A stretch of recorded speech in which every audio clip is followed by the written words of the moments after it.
हिंदी में यूपीएससी की तैयारी से संबंधित प्रोग्राम्स को देखने के लिए सब्सक्राइब करें study IQ IAS Hindi. Hello दोस्तों, मैं मनोज कुमार आप सभी लोगों का स्वागत करता हूं आपके अपने channel study IQ IAS Hindi पर। दोस्तों, जैसा कि हम लोगों ने पहले भी डिस्कस किया हुआ है कि हम लोग अल्टरनेट डे पर एक बुक सीरीज और हिस्ट्री ऑप्शनल को लेकर के मॉडर्न इंडिया की क्लास शुरू कर रहे हैं। तो उसमें आज हम लोग बात कर रहे हैं मॉडर्न इंडिया के ऑप्शनल के पॉइंट ऑफ व्यू से। एक टॉपिक है ब्रिटिश कंपनी की बंगाल विजय को लेकर के। यह काफ़ी इंपॉर्टेंट टॉपिक है। यह आप अच्छे से जानते हैं कि ब्रिटिश ईस्ट इंडिया कंपनी ने भारत पर विभिन्न संदर्भों में अलग अलग चरण में भारत की विजय की थी। उसी क्रम में उसने सबसे पहले भारत पर किसी राज्य पर अगर कब्जा किया वो था आपका बंगाल, यानी कि भारत का सबसे समृद्ध प्रांत।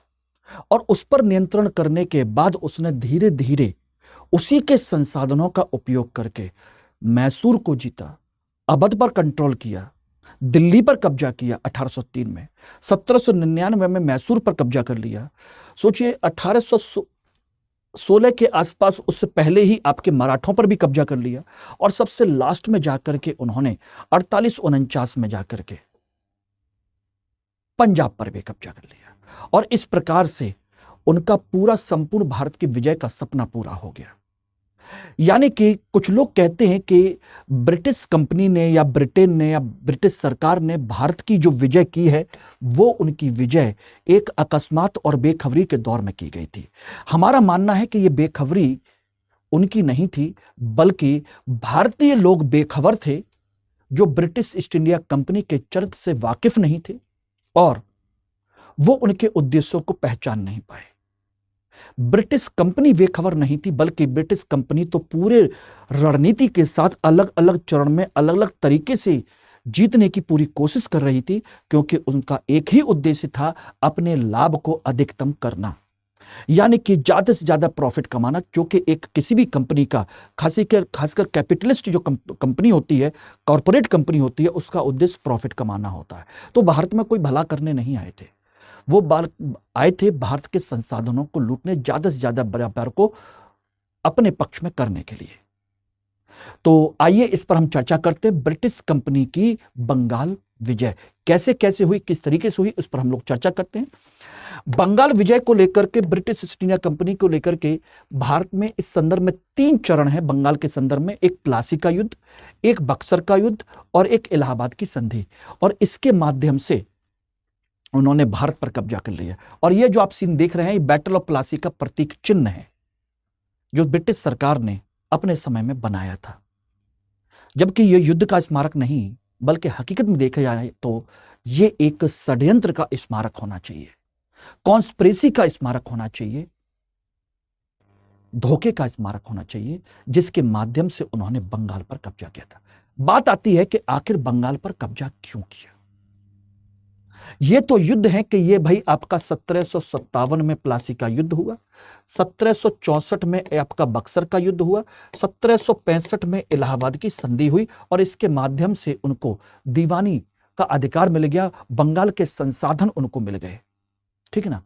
बात आती है कि बंगाल की विजय क्यों की गई। तो मैंने पहले ही कहा कि ब्रिटिश ईस्ट इंडिया कंपनी एक कंपनी है। क्या है? ब्रिटिश ईस्ट इंडिया कंपनी एक कंपनी है और इसका उद्देश्य है अपने आर्थिक लाभ को बढ़ाना। और इसका तरीका हो सकता है कि आपके व्यापारिक एकाधिकार को बढ़ाना। जब व्यापारिक एकाधिकार बढ़ेगा तभी यह संभव हो सकता है। और बंगाल उस समय, ध्यान रखिएगा, बंगाल उस समय का सबसे समृद्ध प्रांत और एशिया के व्यापार का एक तिहाई व्यापार का केंद्र था। पूरे एशिया में सबसे बड़ा व्यापार का केंद्र, यानी कि सबसे बड़ा व्यापारिक केंद्र था। तो बताइए, ऐसी कंडीशन में सबसे बड़ा व्यापारिक केंद्र है तो ऐसे कंडीशन में सोचिएगा कि क्यों ना वो बंगाल पर कब्जा करे। लेकिन यही एक मकसद नहीं था, इसके पीछे मकसद कुछ और भी था, और वो मकसद था, वो आपको मैं बता देता हूं कि कंपनी ने ये योजना बनाई थी, कि योजना थी, और कह लीजिए कि ब्रिटिश सरकार का भी प्रेशर था कि भारत में निवेश भारत से ही निकाला जाए,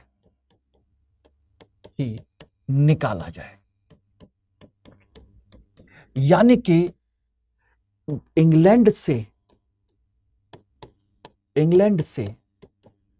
महंगी धातु यानी कि सोना ना लाया जाए। यानी कि हम कह सकते हैं कि जो व्यापार की दिशा यानी कि जो मुनाफा है, जो व्यापार का मुनाफा होता है, व्यापार की दिशा उससे इंग्लैंड के पक्ष में किया जाए,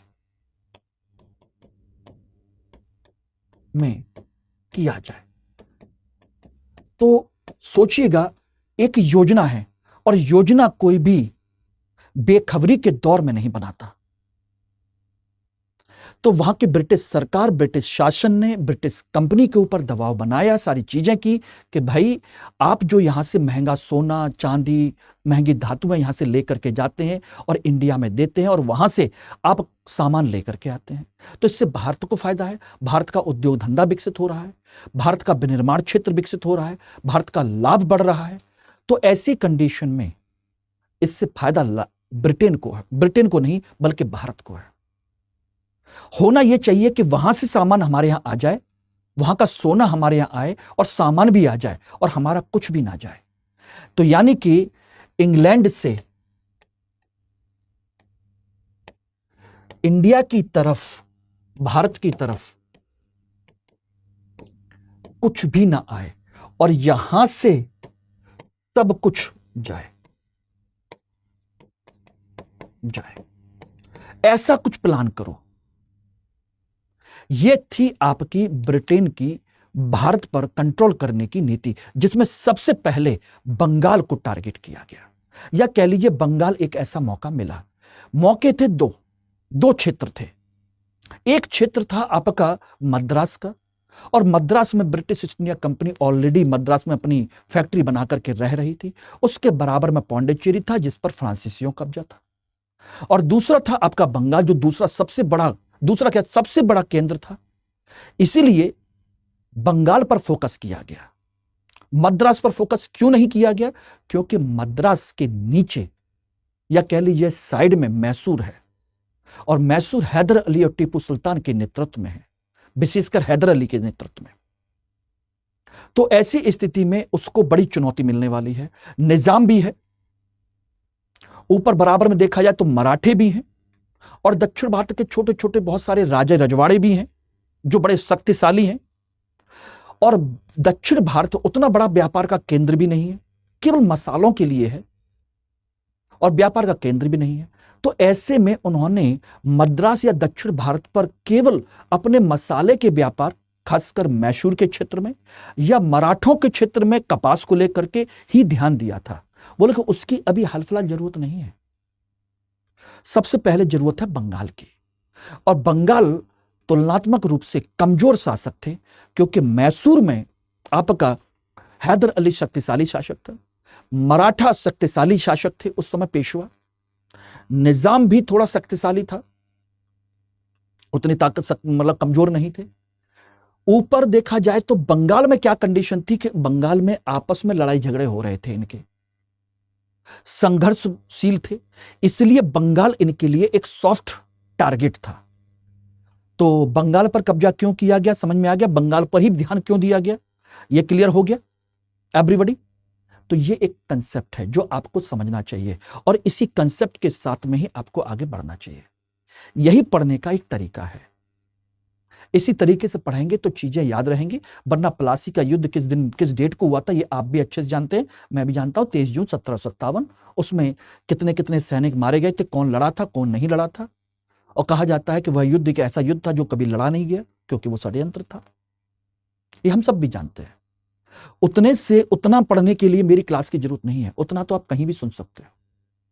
मेरी क्लास में अगर सुनना है तो इसका मतलब है एक ब्रॉड कंसेप्ट के साथ पढ़िए जो आपके फ्यूचर में आपके एग्जाम के लिए काम आ सके और जो सही तरीका है पढ़ने का। ओके, ध्यान रखिएगा, ये एक तरीका है। और इस तरीके से अगर मेरे साथ हिस्ट्री ऑप्शनल का बैच ज्वाइन करना चाहते हो, जिसकी शुरुआत जस्ट अभी हुई है, यानी कि जस्ट इंट्रोडक्शन हुआ है, कल से प्रॉपर तरीके से आपका रेगुलर बैच ये स्टार्ट हो रहा है। अभी केवल इंट्रोडक्शन हुआ, जस्ट जैसे हम कह सकते हैं ओरिएंटेशन।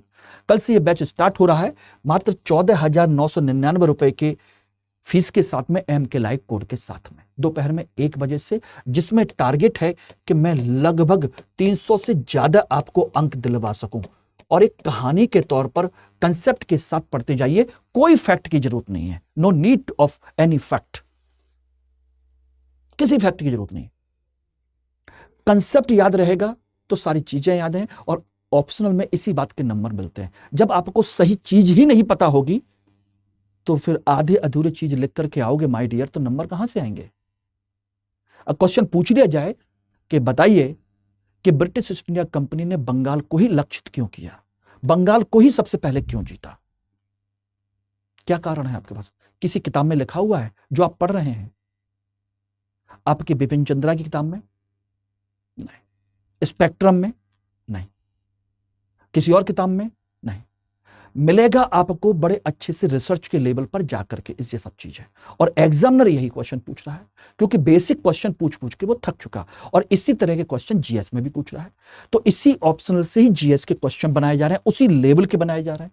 ऑप्शनल से कम लेवल के क्वेश्चन नहीं बनाए जा रहे, बल्कि उसी लेवल के बनाए जा रहे। तो इस संदर्भ में अगर आप जीएस में अच्छे नंबर लाना चाहते हो तो आपको हिस्ट्री ऑप्शनल आपको ले लेना चाहिए। क्यों? क्योंकि हिस्ट्री ऑप्शनल आपको जीएस के नंबर भी बढ़ाएगा। आपके हिस्ट्री ऑप्शनल आपको 300 से ज्यादा नंबर देकर के प्रॉपर आईएएस बनाएगा, और इसमें किसी सिद्धांत, किसी थ्योरी, किसी भी विशेष भाषा की जरूरत नहीं पड़ेगी। और इससे ज्यादा हिस्ट्री आपको पढ़नी ही पढ़नी है जीएस में। कहानी के तौर पर सिंपल तरीके से पढ़ते जाइए, कंसेप्ट क्लियर करते जाइए, ठीक है ना, ध्यान रखिएगा। ब्रिटिश कंपनी ने जब बंगाल को विजय करने की कोशिश की तो सबसे पहले उसका युद्ध हुआ प्लासी का युद्ध। 23 जून 1757 को यह युद्ध हुआ। क्यों हुआ?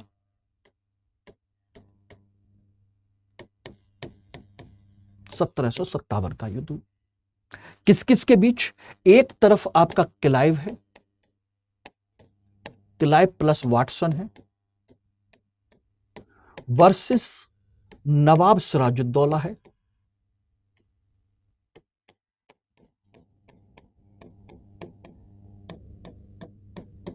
दौला है। इनके बीच में युद्ध हुआ जो कि हकीकत में एक युद्ध नहीं था। एक्चुअल में यह युद्ध हुआ क्यों? क्योंकि कंडीशन यह थी कि 1756 में ब्रिटेन और फ्रांस के बीच में सप्तवर्षीय युद्ध शुरू हो चुका था 56 में। तो ब्रिटेन और फ्रांस की कंपनियां यहां पर आपस में संघर्ष करने लगी थी, अपने अपनी बस्ती की किलेबंदी करने लगी थी, जिसको सिराजुद्दौला ने मना किया था कि भाई आप केवल व्यापारी हैं, यहां पर युद्ध करने, लड़ने झगड़ने की आपको आवश्यकता नहीं है। लेकिन फ्रांसीसी कंपनी तो मान गई, लेकिन ब्रिटिश कंपनी मानने के लिए तैयार नहीं। तो सिराजुद्दौला ने उन फ्रांसीसी कंपनी की जो बात मान गई उसको छोड़ करके कलकत्ता में ब्रिटिश कंपनी पर अटैक किया, और ब्रिटिश कंपनी के जो कर्मचारी हैं सब भाग गए। जून 1756 की बात है, और गवर्नर ड्रैक की अध्यक्षता में जो लीडर था, गवर्नर था, गवर्नर ड्रैक, वो सब अपने सैनिकों को लेकर, अपने अधिकारियों को लेकर के कहां चला गया? फुल्टा आइलैंड पर, जो कि मच्छरों का एक आइलैंड था। वहां पर इंतजार करने लगे कि कोई हमारी सहायता कर दे। खबर भिजवाई गई मद्रास में, तो मद्रास से क्लाइव आया, ठीक है ना, क्लाइव और वाटसन दोनों आए। और इसी बीच में हॉलवेल ने भी एक घटना का जिक्र किया, ब्लैक होल की घटना।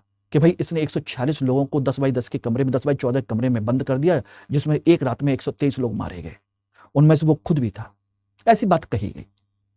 ये सब कहा सुनी की बातें हैं, एक्चुअल में हुआ कुछ नहीं था, क्योंकि 10 बाई 14 कमरे में 146 लोग आ ही नहीं सकते। ये बात आप भी जानते हैं।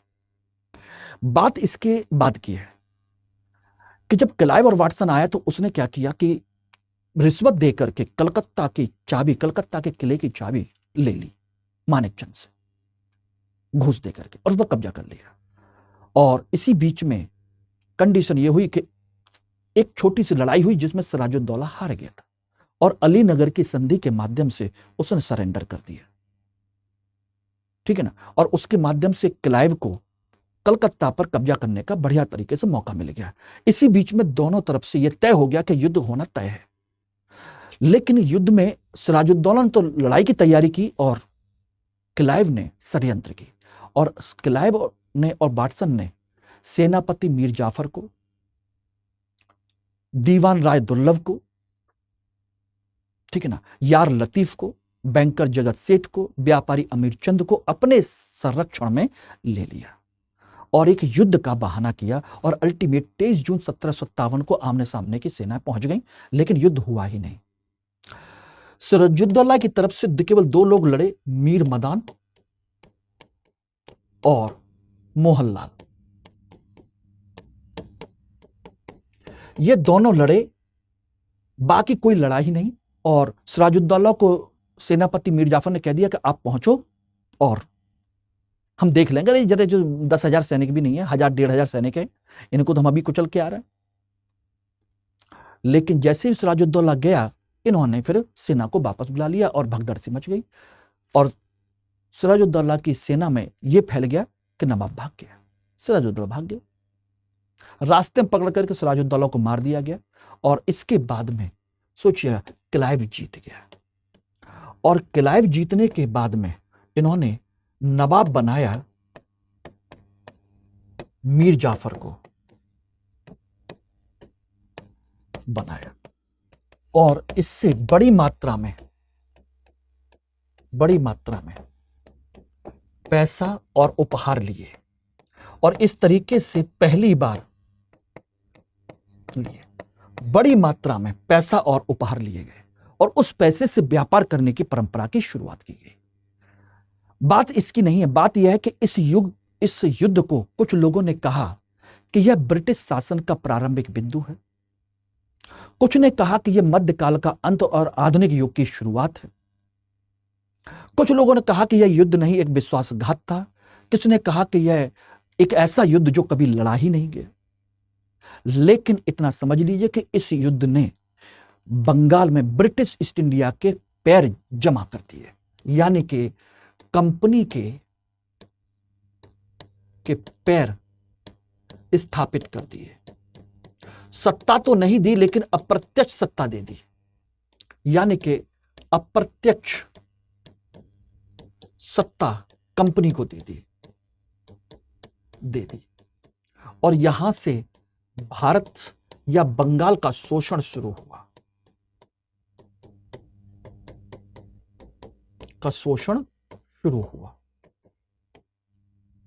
बंगाल का शोषण शुरू। क्योंकि जब आए तब पैसा उपहार लेने चले आए, नहीं तो तुमको बदल देंगे। तो इस तरीके से उन्होंने मीर जाफर को बनाया, मीर जाफर के बाद मीर कासिम को बनाया, फिर मीर कासिम के बाद में फिर मीर जाफर को बनाया, यानी किंग मेकर्स बन गए। यानी कि अब कंपनी क्या बन गई, किंग तो नहीं बनी, लेकिन किंग मेकर बन गई, राजा बनाने वाले।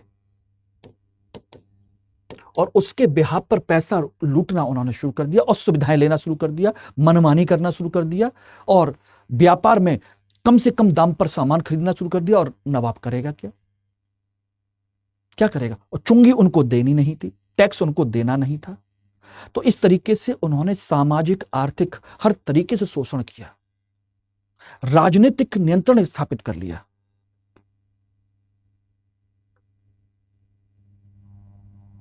बात समझे कि नहीं? और इस तरीके से जब राजनीतिक नियंत्रण स्थापित हुआ तो आप समझ ही सकते हो कि क्या कंडीशन होगी।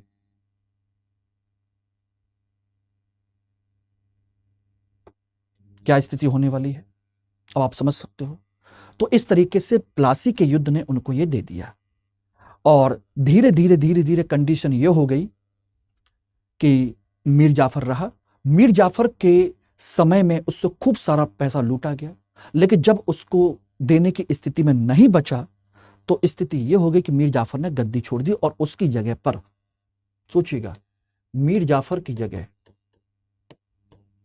मीर कासिम को बनाया। और इसी मीर कासिम ने कंपनी से बचने के लिए अपनी राजधानी को मुंगेर में परिवर्तित किया। उसे पता था कि आज नहीं तो कल इनसे युद्ध होना तय है, आज नहीं तो कल इनसे युद्ध होना तय है। तो ऐसी स्थिति में कुछ किया जाए, तो उसने अपना शस्त्रागार बनाना शुरू कर दिया, आधुनिक सेना का निर्माण करना शुरू कर दिया, सारी चीजें करना शुरू कर दी। और अल्टीमेट उसने एक काम और किया कि जो चुंगी या टैक्स कंपनी नहीं देती थी, जिसका लाभ उठाती थी, उसका दुरुपयोग कर रही थी, उसको सभी भारतीय व्यापारियों के लिए मुक्त कर दिया। सभी भारतीय व्यापारियों के लिए क्या कर दिया? मुक्त कर दिया। बोले कि जाओ भाई, अब कोई भी नहीं देगा। और इस बात से कंपनी नाराज हो गई। इसी वजह से कि जो लाभ कंपनी को मिल रहा था वो अब इनको नहीं मिलना चाहिए।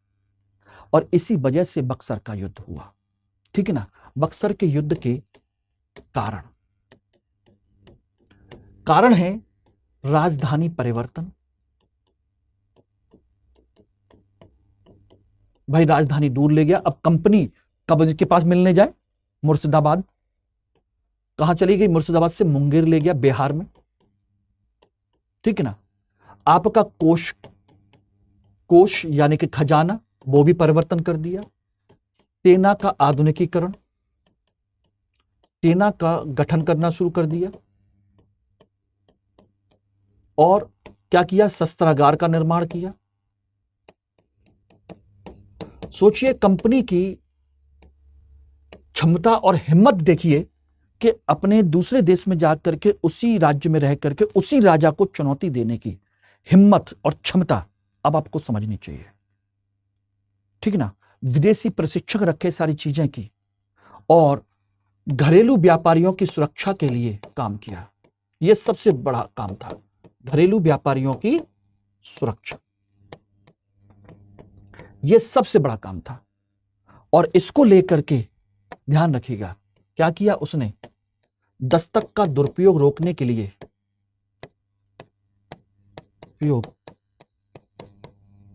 रोकने हेतु उसने इसे शुल्क मुक्त कर दिया,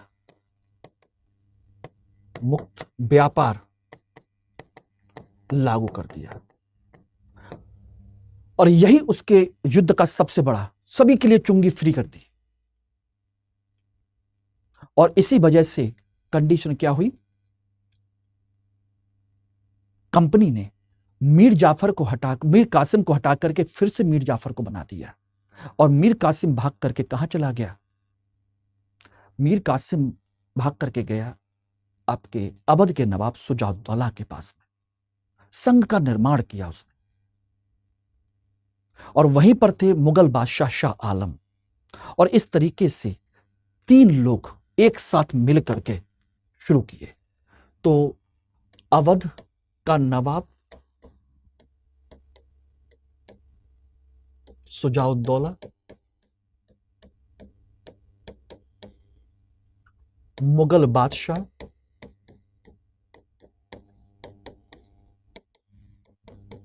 शाह आलम और मीर कासिम, इन तीनों का त्रिदलीय संघ बना।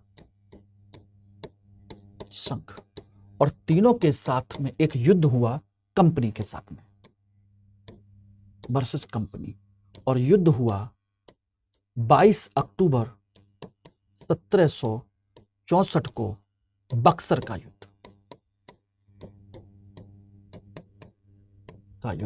इसमें यह संघ हारा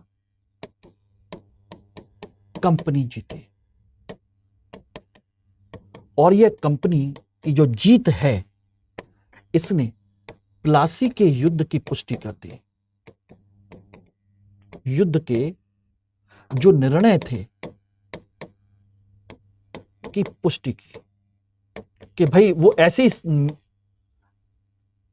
ऐसे नहीं युद्ध जीत गए, बल्कि बाकायदा कुछ अच्छा हुआ है, इसलिए उसकी पुष्टि उन्होंने कर दी। ठीक है ना? तो ये कंसेप्ट इसका हुआ। इसके अलावा और क्या हुआ? इसने ब्रिटिश कंपनी के जो कहा जाए अनुशासित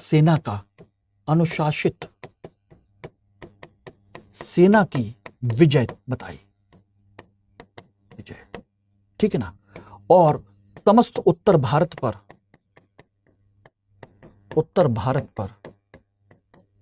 नियंत्रण हो गया।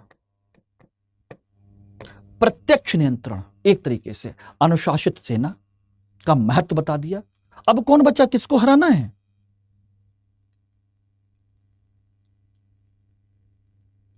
किसको हराना है? किसको बचाना है? अब आप खुद सोचिए। तो इस तरीके से यह बक्सर का युद्ध हुआ। और बक्सर के युद्ध के बाद में जो हुआ वो थी आपकी इलाहाबाद की संधि। और इलाहाबाद की संधि समझने से पहले आप लोग के लिए 5 नवंबर से बैच जो स्टार्ट हुआ, जिसमें अभी 2 दिन का ओरिएंटेशन हुआ है, आज और कल से जो क्लास होगी आपकी नवंबर की रेगुलर बैच की क्लास होगी। तो आप इस बैच को ज्वाइन कर सकते हैं। मॉडर्न इंडिया से ही, यहीं से मैंने स्टार्ट किया है, कर रहा हूं। इसको आप ज्वाइन कर सकते हैं, अभी भी मौका है। MK लाइव कोड के साथ में 14,999 रुपए में कहानी के तौर पर सारी चीजों को समझना और करना। ठीक है ना? ध्यान रखिएगा। और इलाहाबाद की संधि आपकी एक तरफ हुई अवध के नवाब के साथ में, और दूसरी तरफ हुई मुगल बादशाह शाह आलम के साथ में। और इस संधि के माध्यम से कंपनी को बंगाल, बिहार, उड़ीसा, इन तीनों का दीवानी अधिकार मिला। कहने के लिए तो एक सिंपल सा दीवानी अधिकार है, बल्कि विस्तार पूर्वक देखा जाए तो यह दीवानी अधिकार नहीं, बल्कि समस्त उत्तर भारत के सबसे बड़े क्षेत्र का आर्थिक अधिकार उन्होंने ले लिया इससे। और यहीं से ध्यान रखिएगा, यानी कि इस क्षेत्र पर कंपनी का आर्थिक नियंत्रण शुरू हो गया। आर्थिक नियंत्रण, ठीक है ना? यहीं से आपके संसाधनों की लूट शुरू हुई, क्योंकि अब कोई कुछ कहने वाला नहीं है। लूट शुरू। और यहीं से यहां पर द्वैध शासन की शुरुआत हुई, यानी कि आर्थिक शासन कंपनी देखेगी और प्रशासन नवाब देखेगा। 1772 तक, यानी कि पूरा का पूरा राजस्व का अधिकार मिल गया कंपनी को, राजस्व का अधिकार। और इस अधिकार के द्वारा सोचिएगा, यहां से कंपनी उत्तर भारत की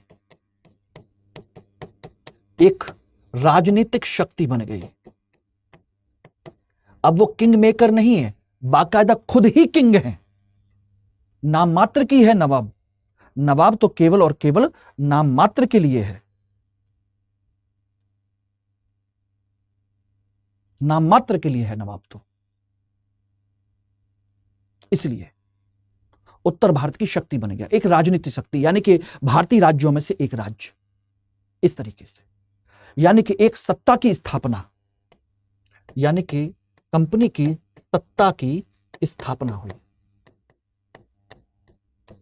और इसी के पैसे से उन्होंने अब बंगाल, बिहार, उड़ीसा, ये तो कंट्रोल में आ ही गए। उसके बाद ऐसूर, मैसूर, सब दक्षिण भारत का राज्य, उत्तर भारत का राज्य, सब कुछ उन्होंने यहां से कब्जा कर लिया।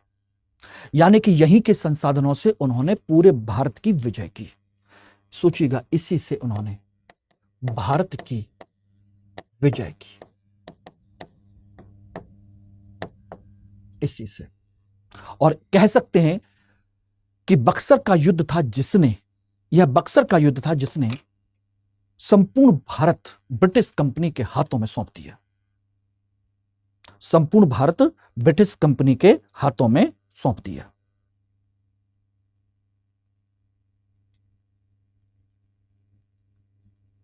अब आप सोच लीजिए, यह कंसेप्ट था कुल मिलाकर के। तो इस तरीके से और इस पर्पस से, जिस पर्पस से उन्होंने बंगाल पर कब्जा करने की कोशिश की थी, वो यहां पर आकर के कंप्लीट हुआ। और यह व्यवस्था द्वैध शासन की 1772 तक चलती रही और उसके बाद समाप्त कर दी गई। ठीक है ना। और उसके बाद ना नवाब बचा ना कोई और, सीधी सीधी ब्रिटिश कंपनी और उसका गवर्नर यहां पर काम करने लगा।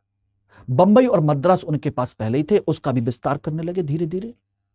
मराठों को जीता बंबई के क्षेत्र में शामिल कर दिया, मैसूर को जीता उन्होंने मद्रास के क्षेत्र में शामिल कर दिया। इस तरह से उनकी टेरिटरी बढ़ाते चले गए। यह इसका कंसेप्ट रहा। 1856 में उन्होंने अवध को जीता, उसको बंगाल के क्षेत्र में शामिल कर दिया। ये रहा। हालांकि बाद में जाकर के उन्होंने एक अलग सारी चीजें बनाई थी, अलग प्रांत बना दिया था, वो अलग बात है, लेकिन उस समय तो यही किया। और इस तरीके से उन्होंने यहां पर इसे किया है। ठीक है ना। और इसी के साथ आप लोग P2I long term batch, foundation batch में मेरे साथ 11 नवंबर से क्लास स्टार्ट हो रही है नए बैच की, जिसमें मेरे साथ आप मिल करके क्लास शुरू करेंगे शाम को 6 बजे। और MK लाइव कोड के साथ में 35,999 रुपए में इस बैच को ज्वाइन कर सकते हो। तो आप अगर चाहते हैं कि मेरे साथ इस बैच में मेरी गाइडेंस में तैयारी करें, तो 2027 के लिए इस लॉन्ग टर्म बैच को मेरे साथ ज्वाइन कर सकते हैं। हिंदी में यूपीएससी की तैयारी से संबंधित प्रोग्राम्स को देखने के लिए सब्सक्राइब करें स्टडी IQ IAS हिंदी।